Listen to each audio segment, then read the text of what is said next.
Peterson, does some cool stuff that I want for us to talk about. So John chapter 4, hopefully that was enough setup. Like I said, this is the longest recorded conversation Jesus has one-on-one with someone. I mean, he did big, huge sermons, which were much longer, but this is like one-on-one. This is the biggest one that we've got, so I want for us to look at it. John chapter 4, verse 1, starting there in the message. So it says this. It says, Jesus realized that the Pharisees were keeping count of the baptisms that he and John performed. Now, not this John, not the John that's writing, John do you remember who? John the Baptist. So it's a different John. Okay, so John the Baptist is baptizing people, and Jesus is baptizing people. But it says, actually, Jesus wasn't baptizing people. That's what it says. Although his disciples, not Jesus, did the actual baptizing. They had posted the score, the Pharisees had posted the score that Jesus was ahead, turning him and John into rivals in the eyes of the people.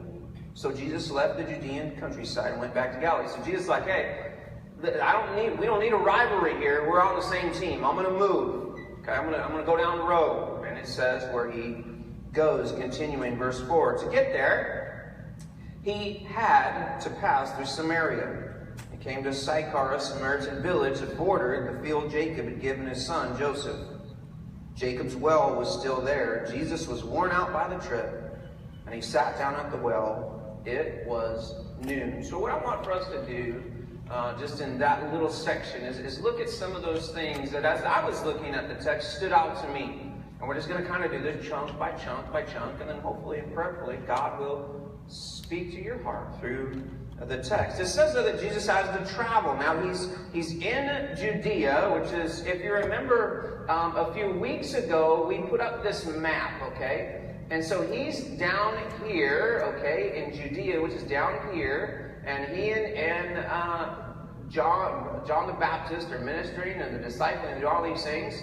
And it says that he's going now to go back up to Galilee, which is up here, this region. Sea of Galilee is where he grew up. Right now he's down in Judea, in this part of Israel, but he's going to go back up. And it says that he had to pass through Samaria, which is this area right here. Okay, now if you remember, what I told you a few weeks ago is that this was kind of a no-no for strict Jews. They would not pass through Samaria. We're going to talk about some of that. So we see that he actually, most Jews would have gone the long way around, which is what we'll talk about here in a second.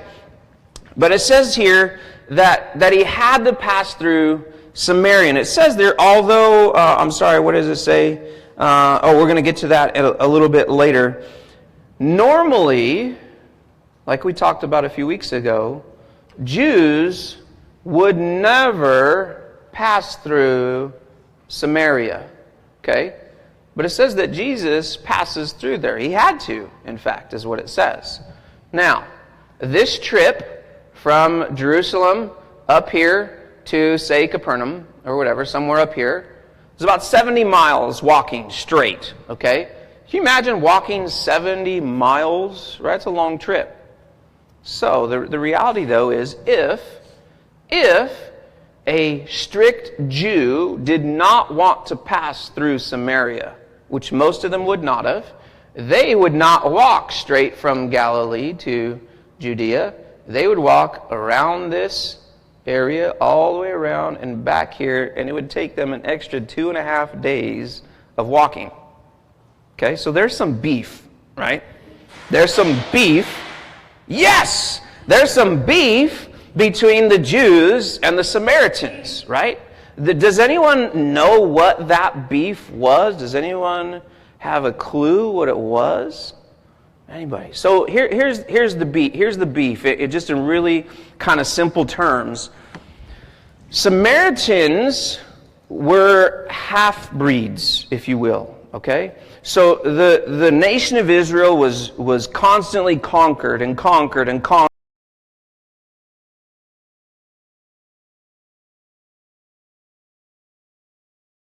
As we may celebrate a family tree that's very diverse, right? Like for us nowadays, if your family tree goes all over and you've got different tribes and tongues and all that, that's something to like celebrate. But for the Jew, to have a family tree that was fractured and splintered and went in different directions was very, very bad. Because their salvation, listen, the Jews' salvation was based on whose great-great-great-great-great-great-great-granddaddy was theirs. Because they were a chosen people, set apart, and so their bloodlines and everything made so much, like, it was so important, because this is where salvation comes down through grandpa. We need to make sure we're still a solid bloodline of Jewish descent, and now you start bringing these other people into it and messing it all up. So this was a huge, huge problem for them, which is why there was such beef. There was lots of stuff going on there. Okay? Now, think about this. Do you have anyone that you've got that much beef with that you're willing to walk 2.5 days extra to get away from them? Maybe, maybe not. Like the worst we've got, like maybe some of you, now I do this, I'm not going to lie. When I go to Walmart, and sometimes you see that person on the canned food aisle you don't want to see, and you're like, whoop, whoop, whoop, you know what I mean? You ever do that? Like you see someone, you act like you don't see them, and you're shopping for cereal and you're bolting to the automotive. Do you know what I mean? Like you don't want to run into them. You guys know, you're laughing because you know it's true. Like there's that one person that you're like, oh, I hope they didn't see me, and you take off.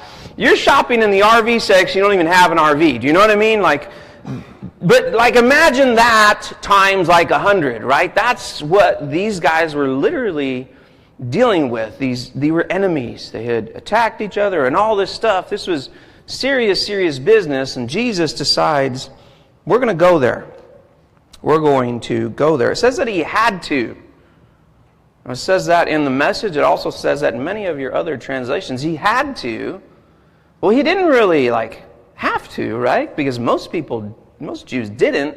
So why did Jesus have to? Why did he had to go to Samaria? He had something to do there. He absolutely was on a mission. That's right. He had something to do. He was on a mission. He knew that this woman would be at this well at this time, and he was going there to meet her face to face. He wanted a one-on-one encounter with this woman, this Samaritan woman that we're going to meet here in a second. He wanted to meet her face to face because he knew what the outcome of this relationship was going to be. Life change for her, and life change for hundreds, if not maybe thousands of other people that she shares the gospel with. So this was an important conversation that Jesus was going to have. He had to. He was on a mission. And it also says that it was at noon. Why is that important? Huh? Okay, so Jesus says that he was weary from the trip, and he took a rest at the well at noon, and there's no one else around. There's nobody else around. Now, much smarter people than me that study the Bible and know, ancient history and things like that, reading some of their things, and maybe you've heard this before. John records that it's noon because noon was a very important detail in the story. Because most women would have come to draw water from this well at 5 o'clock in the morning, 6 o'clock in the morning, when it's early, when it's not hot out. So most of the women from this village would have come to this well at 5 or 6 o'clock in the morning, early morning. They would have kind of talked with each other, met with each other, kind of like going to Starbucks nowadays, you know what I mean? Like you stop at that place before you go to work and you talk with your friends or whatever. It was a meeting place for these women in order to get fresh water for the day, fresh drinking water for the day. And they would have come together and kind of talked and gossiped a little and, hey, how you doing? Hey, how, it was a meeting time. It was a time of fellowship together. And this woman is coming at noon. There's lots of speculation why she would come at noon. We don't really know for sure, but some pretty smart people that came before me, that come before them, and they say that she came at noon because she was kicked out of the group that came at 6. And we kind of, as we think about this, as we think about who she is and her past and her scandal that she's caught up in that we're going to read about here in a second, we can kind of begin to draw the picture that, she was maybe an outcast. That she did not come along with everyone else. That she was kind of on the fringe of society because of her past, because of the decisions she had made. This was a time where the women would come together and they'd get together and they'd talk and they'd have a good time and kind of cackle and get along, and she was not part of this crowd. She was either told not to come or didn't feel comfortable because of her lifestyle, because of the things that she was doing and not doing. And so it's important that that noon is there, okay? I'm going to get to some of that later. Let's continue. Verse 7 says this, "And a woman, a Samaritan, came to draw water, and Jesus said, 'Would you give me a drink of water?' His disciples had gone to the village to buy food for lunch. And the Samaritan woman, taken aback, asked, 'How come you, a Jew, are asking me, a Samaritan woman, for a drink?'" For Jews in those days wouldn't be caught dead talking to Samaritans. There's that beef again. And she knows it, and he knows it. And so she's like, "Listen, why are you asking me for a drink? This is weird. This is out of the norm.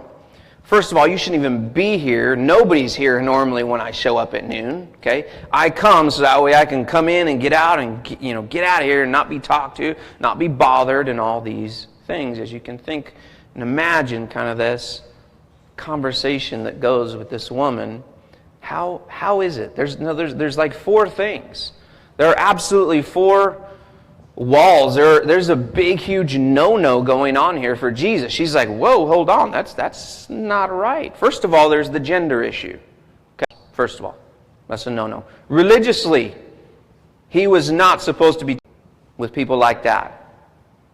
Morally, this woman's very well known. We're going to meet here and we're going to see here in a second. Her morals were not up to his morals. This is a man, a sinless man, a rabbi, a teacher of the scriptures. And here he's not supposed to be talking with a woman like that, right? So socially there's some problems. Religiously there's some problems. Morally there's some problems. Gender-wise there's some problems. And Jesus doesn't care about those problems. And she's like, "What's going on here?" And he's like, "I don't care about all that. I've come to meet you face to face." Let's continue. Verse 10 says, Jesus answers her and says, "If you knew the generosity of God and who I am, you'd be asking me for a drink, and I would give you fresh, living water." The woman said, "Sir, you don't even have a bucket to draw with, and this well is deep. How are you going to get this living water? Are you a better man than our ancestor Jacob, who dug this well and drank from it? He and his sons and his livestock, and passed it down to us." So they're at Jacob's well. This is a real place, okay? This is not an imaginary fairy tale. This is a real place. You can see a picture. This is, if you were to go to the Holy Land now, you could go and visit Jacob's well. This is probably not what it looked like then, right? Because there's carpets and there's a whole church built on top of it now. And that's kind of one of the problems when you go to the Holy Land. Anytime they find a site, they build a church on top of it, and so it kind of ruins the concept of just kind of checking it out. But this is a real well. This is a real place. The well was 75 feet deep and 9 feet wide at its widest and deepest. So this question that she asked Jesus, "How are you going to get water, bro? Like, you don't got a rope or a bucket." Like, this is a legitimate question. You're talking about giving me water? How are you even going to get water? You don't have nothing on you. Like, this is a legitimate question for her. And she doesn't realize that Jesus is talking about something way different, right? Way, way different. So this is a real place. When we go back to this, you can see that's kind of the church built around it there. We didn't go there in 2007. I got these pictures off the internet. But it's an actual place. And he's talking about something much different than water, isn't he? He says, "I can give you living water. You never thirst again." And here she doesn't know who Jesus is. She doesn't have the Apple Watch with the news app on it. Do you know what I mean? And she hasn't heard all the stories. Yeah, this is pretty early in Jesus' ministry. She hasn't heard the stories about him. She doesn't get the news feed on her iPad about what Jesus has been doing over in Galilee, right? She doesn't know who she's talking to. And so she asks him some pretty, she also, think about this, she doesn't have probably very many friends if she's going to the well at noon. She's not included in those activities in the mornings with the ladies. Probably hasn't heard much about this guy. You got to think about where she's been and what she's heard of. And so she asks him, "You think you're better than Jacob?" That's a legit question. And he's like, "Yeah, I do." Right? He actually is way better than Jacob. He's the creator of Jacob. And she doesn't know who she's talking to. Let's continue. Verse 13. It says this, "And Jesus said, 'Everyone who drinks this water,'" okay, speaking of the well, "will get thirsty again and again. Anyone who drinks the water that I give will never thirst, not ever. The water I give will be an artesian spring within, gushing fountains of endless," what? Life. It says life. He's talking about life here, not just water. Okay? Endless life. The woman said, "Sir, give me this water so I won't ever get thirsty and won't ever have to come back to this well again." So she's still thinking about water, right? She's like, it would be so good, right? To have a cup of water, right, that you could just drink and it would never go dry. You wouldn't have to go to the well anymore. You mean I don't got to go back to that well every day in the heat and the constant reminder that I can't go in the morning? I don't have to do that, and I get fresh water? Let me have some of that. And so she's like, let me have some of that. It's a very practical need that she has, and she's responding to a very practical issue in her life. She's got to go and get drinking water every morning. Can you imagine not having to drink water anymore? It'd be kind of legit, right? You could drink more coffee, or like this. This is a real thing that she's dealing with, a real issue, something that's very practical to her. She's focused on the now, right? And Jesus here is focused on, what does he say? He says endless life. He's focused on like eternity. And that's what he's saying. She doesn't get it. She doesn't know who she's talking with. She doesn't understand the like seriousness of this conversation and what Jesus is offering her. So because she doesn't get it, he goes even deeper. Look at what he says here in verse 16. He says this. He says, "Go call your husband and then come back." And she says, "I have no husband," she said. "That's nicely put. I have no husband. You've had 5 husbands, and the man you're living with now isn't even your husband. You spoke the truth there, sure enough." And then she changes the subject again. Okay, she says, "Oh, so you're a prophet. Well, tell me this. Our ancestors worshiped God at this mountain, but you Jews insist that Jerusalem is the only place for worship, right?" You see, he gets serious with her. He begins to show her that there's more than just water going on here. I know a little bit more. I am a little bit more important than that man Jacob that you're talking about, your great-great-great-granddaddy. Like he begins to get serious here, and what does she do? Change the subject. Boom! Change the subject. Start to feel conviction, change the subject is what she does right there. He says, "Go call your husband."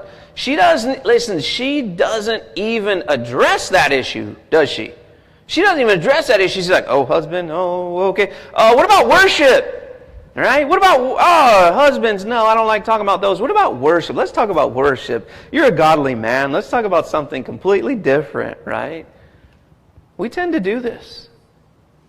I don't know about you, but I do this a lot.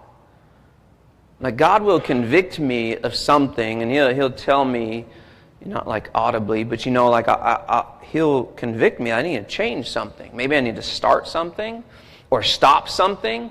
And I'm like, I can't really do that, but I'll do this for you instead. Right? Like we do this a lot. We feel a conviction from God to do something, and we're like, I can't really do that. I can't really talk to my sister. I can't really forgive her, but I'll serve in King's Kids more, God. Will you like that instead? Right? I'll serve double duty on the breakfast crew. Is that okay, God? Like I'm going to try to make up for not doing that by doing something else. Or, yeah, God's convicting you about the way you're spending your money. Maybe He's telling you to tithe or give to missions or something. You're like, I can't really give there, but I'll take my mama to steak at the Hunter, right? Like we do this constantly. We change the subject on God when He's convicting us about something. I can't do that. That hurts. That's scary. But I will do this, God. And what we end up doing, and this is kind of a crazy thing if you think about it, we end up serving in areas at church, and our service is actually disobedience to something else. It's just masked. It's our serving in some areas could actually be disobedience to some other thing that He's calling us to do. Have you thought of that? Well, I'm at church, I'm serving. You could be serving and be disobedient at the same time. We do this a lot.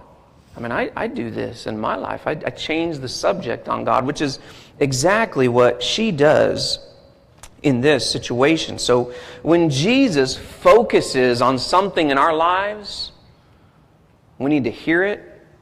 We need to move forward. We need to ask Him to guide us, and we need to follow Him as He directs our change. Because he gives this woman some change to make. I mean, some serious change. And she goes and she does something really cool with it. So we need to follow His lead to change. Let's continue. We're never going to get through this. It's a long story. Verse 21. So she changes the subject. She starts talking about worship, right? And He's like, this is not about worship, man. It's not about worship. Verse 21. Believe me, woman, the time is coming when you Samaritans will worship the Father neither here at this mountain nor there in Jerusalem. You worship guessing in the dark. We Jews worship in the clear light of day. God's way of salvation is made available through the Jews. And this is important. But the time is coming, it has in fact come, when what you're called, Samaritan, will not matter, and where you go to worship will not matter. He's saying it's all changing. In fact, it's changing today. That's what he's getting at. It is who you are and the way that you live that counts before God. This is powerful. It's who you are and how you live that count before God. Your worship must engage your spirit in the pursuit of truth. That's the kind of people that the Father is out looking for, and He's looking for them. He's out looking. Remember, Jesus came looking for this woman. He's out looking for people like that. What type of people? Those who are simply and honestly themselves before Him in their worship. God is sheer being itself, spirit. And those who worship Him must do it out of their very being, their spirits, their true selves in adoration. So she changes the subject. And Jesus uses this opportunity to talk. Surely, you want to talk about worship? Let's talk about worship. Okay? She's trying to change the subject and saying, you know what, maybe should I go to Vertical Church because they got a great children's program. They're building a building, but then that other church over there, they sing hymns, and I like hymns. And are hymns more holy? Should I be over there, or should I be there? Or there's that little church, Ekklesia, they do worship in English and Spanish. And he's like, it don't matter. It's about your heart. It's about who you are before Him. It don't matter where you go. Present yourself as an offering to God, your whole self. We shouldn't just be singing the words up on the screen because that's what's up on the screen. Those should be, as he says, our heart cry, adoration out of our hearts. Those words ought to be a heart song of ours. God, I know what You've done for me, and I am so grateful. I mean, that's how I was praying. I was just honestly being moved by the goodness of God. That ought to be our heart. As you think about it, I believe that God would much rather, if we're talking about singing voice, which I do not have, like Natalie, great singing voice, right?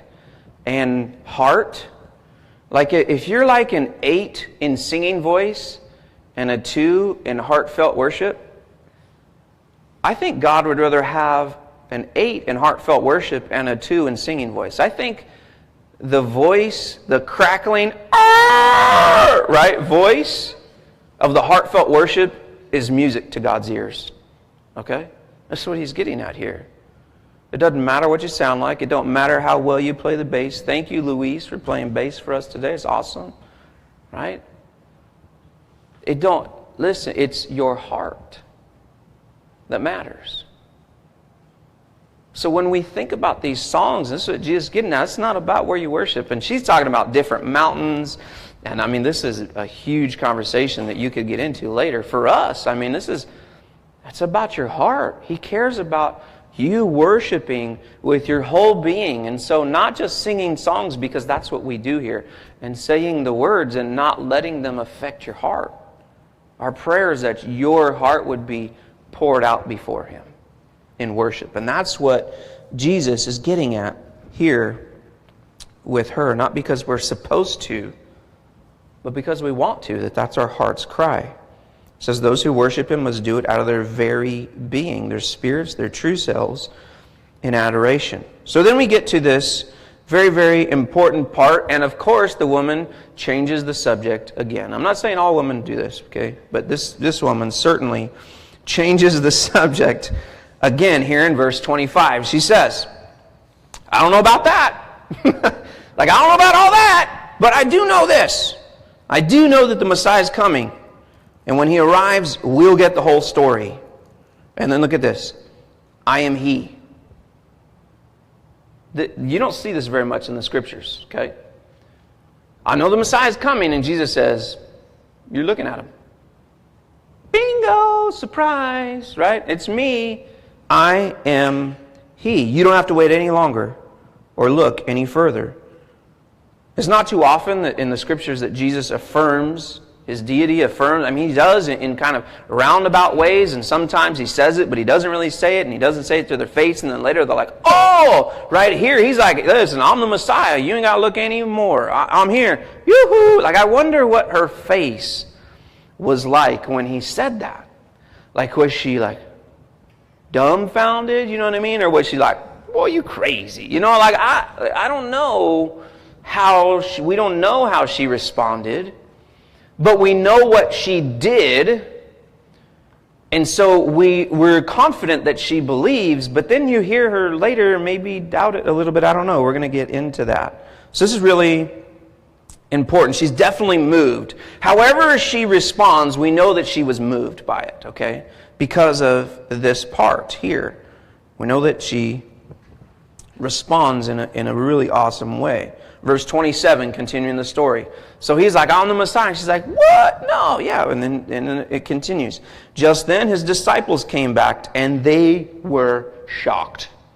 Okay? This is like, OMG, who is he talking to? Okay, that's what they're thinking. Who is Jesus talking to? Does he know this chick? Like, they don't even know her. They don't even know who she is, and they know by her appearance and the time of day and all of the stuff who she is, like her past. This is why we have a pretty good idea that she had a seedy past.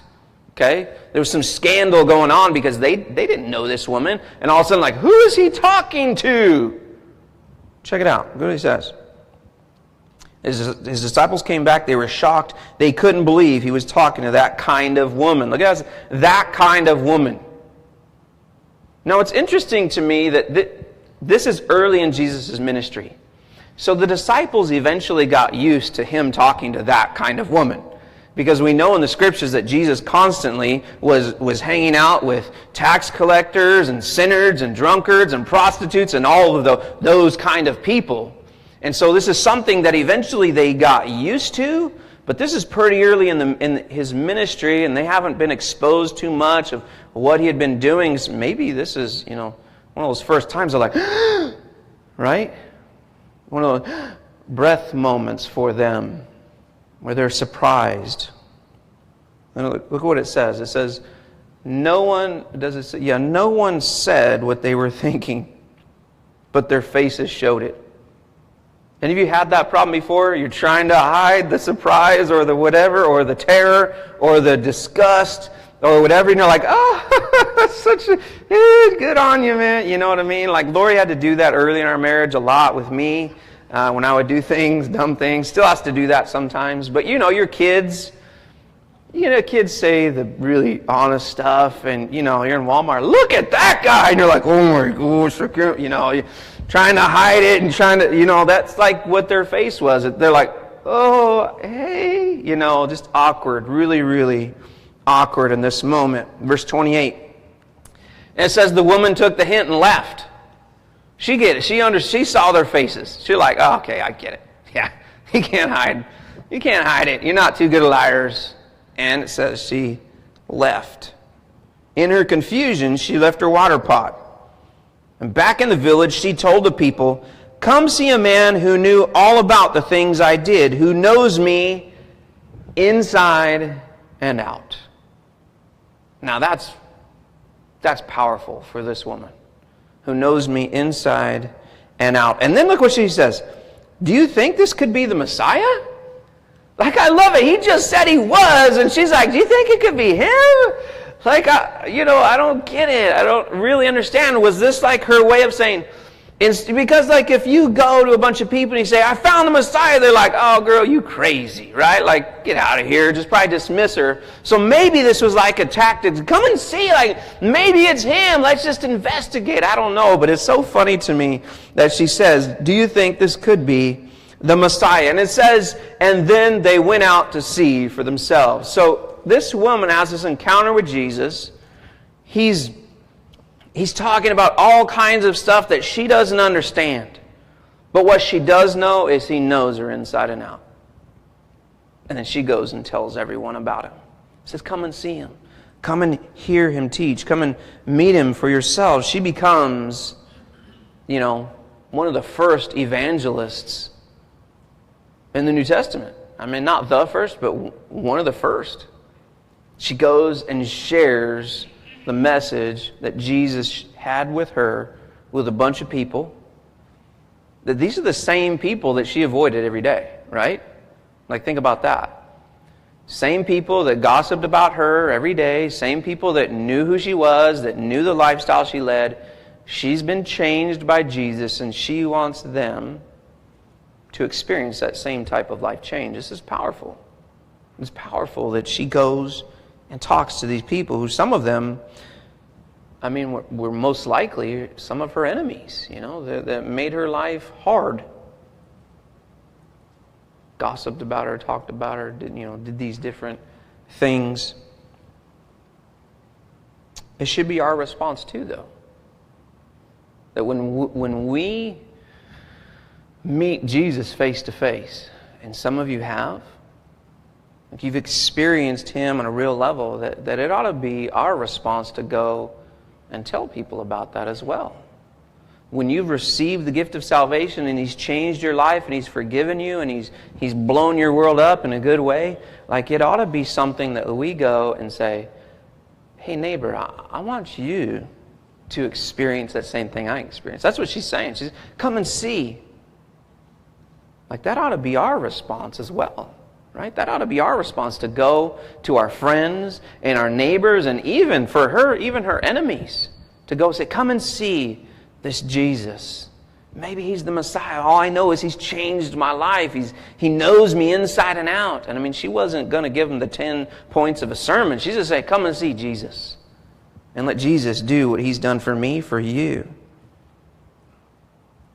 Like that fire that we have when we're first saved, it ought to be something that we can tap into and go and share that gospel with people that,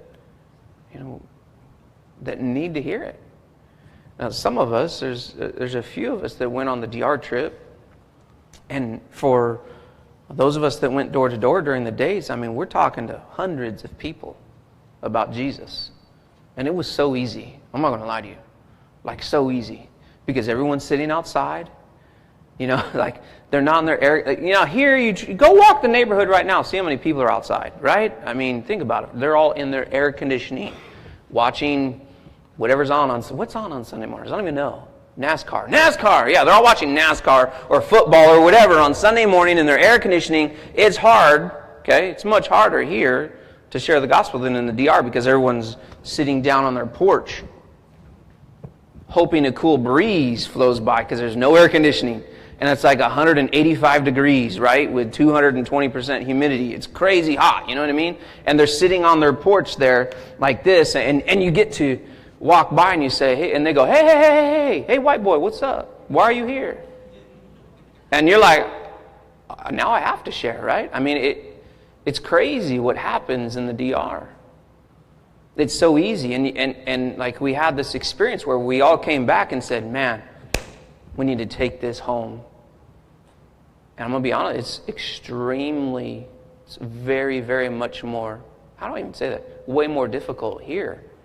To do what we did there, it's like impossible. Especially in the summertime here, right? To just walk around. You spend all day serving God. Well, we all got jobs, right? We all have responsibilities. We got school. You got to go to Walmart. You got to change oil in your car. Like, you got responsibilities. So I understand that the life on mission trips is not like real life. But it really convicted me personally that I need to do whatever I can. Okay? I can't do the same thing that I did in the DR. It doesn't work here. It doesn't work that way. But I need to find a way, just like this woman found a way, to go to my town, to my friends, my neighbors, and my enemies, and say, come and see Jesus. Come and meet him face to face. See what he's. So I need to figure out that for me. And we need to figure out that for us and do like this woman did and share the good news with those people around us. And so for some of you, it's going to look way different. For some of you, it's going to be having a party at your house and inviting your coworkers and starting a few conversations, after dinner with someone. And others of you, it's going to be inviting people here. And others of you, it's going to be, the sky is the limit on evangelism. But I want for us to really think about what this woman did and how she did it and how she was changed in one encounter with Jesus, and then instantly wanted to share it with people. Look at how the story continues. We're going to jump down. We're going to skip a little bit, jump down to the very end in verse 39. It says this, and many, I love that word, many of the Samaritans from that village committed themselves to him because of the woman's witness. So her life is changed by Jesus. And because she told people about how her life was changed by Jesus, many people were saved. What it says. Look at what he told. Look at what she told them. He knew all the things. Look at what she told them. He knew he knew all about the things I did. Ooh, crazy, right? He knows me inside and out. They asked him to stay on, so Jesus stayed 2 days. And then look at this. A lot more people entrusted their lives to him when they heard what he had to say. And they said to the woman, we're no longer taking on this on your say-so. We've heard it for ourselves and know for sure he's the Savior of the world. This is Billy Graham 1.0 right here. This woman is just sharing the gospel with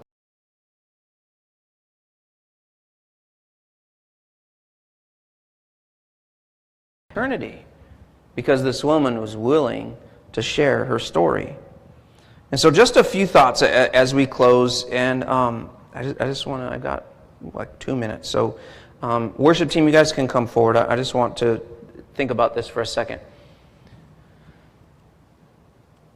She went to that well looking for what? Water. He went to that well looking for what? Her, right? He went looking for her. She went looking for water. And she found something so much better than water, right? She found eternal life. If you remember our Ephesians series, it's Jesus that pursues us, right? We're being pursued by the Father. Thank you, Father, that you pursued us, right? That ought to be a constant cry for us. Thank you, Jesus, for pursuing us.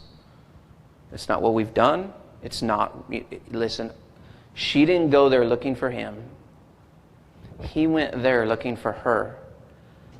And then she told everyone about how he came looking for her. And they went looking for him. And he was there. And hundreds of lives were changed because of one person's obedience to share the good news. Let's be that type of person, friends. Let's be that type of person. I've got some other stuff, but I'm going to close with that because we're a little bit late. So let's be that type of person. Like the woman at the well who everyone thought they wrote her off. Jesus uses those types of people, right? Jesus normally used the type of people that everyone had written off. He used them way more than he used the pros, the football studs and stuff like that. He used the people that had been written off, and I'm one of those people. Like, I'm the woman at the well. And I want to be like her, sharing the gospel. So ushers, if you guys will come forward for the offering as we close. If you've got anything that you need to talk to us about or pray about, or you've got questions about baptism, if you can write that on that connection card, and then we're going to receive an offering here in just a second, and you can put those connection cards in there. Father, I thank you for the story of the woman at the well and how it changes us, how it can change us, how she's a role model for us to follow in her conversion and evangelism, God. And we're so thankful that you talked to me this week about this, and you convict me and help me, Father. Help me not be the person that changes the subject and just takes what you've told me and just go and do something else. God, I want to be an evangelist. I want to share the gospel with people. Help me to figure out how I can do that in my life and the circles that I run in and the people that I influence. I pray that for all of us here as well, God, that you'll be our guide and our director in these things. Father, thank you for the offering. We thank you for providing for us, and God, giving us the opportunity to give back to you. And as you use those things in this church to impact the community, and God, I just pray that you continue to do really cool things here at